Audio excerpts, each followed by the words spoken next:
Doctor Mohammad Yunus যেখানে interview দিচ্ছেন সেখানেই নির্বাচন ইস্যুতে প্রশ্নের মুখোমুখি হচ্ছেন। এবার যুক্তরাষ্ট্রের টাইম ম্যাগাজিনকে দীর্ঘ এক সাক্ষাৎকার দিয়েছেন তিনি। সেখানে উঠে এসেছে নির্বাচন এবং আওয়ামী লীগের প্রত্যাবর্তন ইস্যু।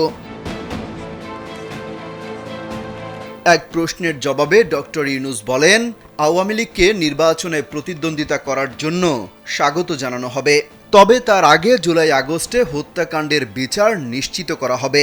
এই ঘটনায় জড়িত আওয়ামী লীগ ও তাদের সহযোগীদের প্রত্যেকের বিচার করা হবে। প্রধান এই উপদেষ্টা বলেন, গণঅভ্যুত্থানে বিচারে অপরাধী প্রমাণিত না হলে তারা নির্বাচনে অংশগ্রহণের অধিকার পাবে। এলো ভিশন মুশকিল আসান অফার। যে কোনো ব্র্যান্ডের পুরনো ফ্রিজ নিয়ে চলে আসুন ভিশন শোরুমে আর নিয়ে যান নতুন ভিশন ফ্রিজ 20% পর্যন্ত ছাড়। যারা অপরাধী নয় তারা নির্বাচনে অংশগ্রহণের জন্য অন্যদের মতোই স্বাধীন। এ সময় তিনি আওয়ামী লীগের বিরুদ্ধে রাজনৈতিক ভিত্তিতে পদক্ষেপ নেয়ার হুঁশিয়ারিও দেন।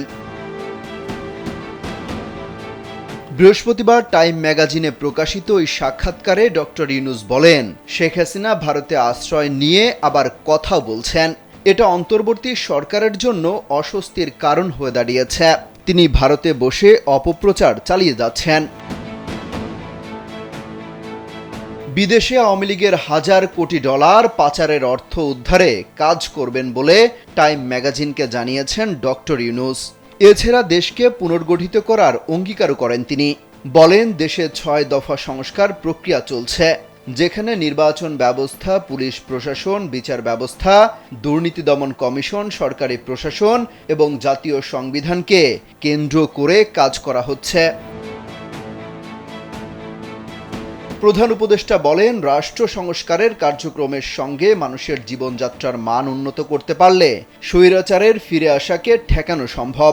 তিনি বলেন যে বিপ্লবের মাধ্যমে নতুন স্বাধীনতা এসেছে, এটিকে বলা হচ্ছে বাংলাদেশ 2.0। দেশি বিদেশি গণমাধ্যমে ডক্টর ইউনূস বলছেন, প্রয়োজনীয় সংস্কার শেষে যত দ্রুত সম্ভব নির্বাচন দেওয়া হবে। এরই মধ্যে নির্বাচন সংস্কার কমিশন গঠন করা হয়েছে। অমিত হাসান রবিন, কালবেলা।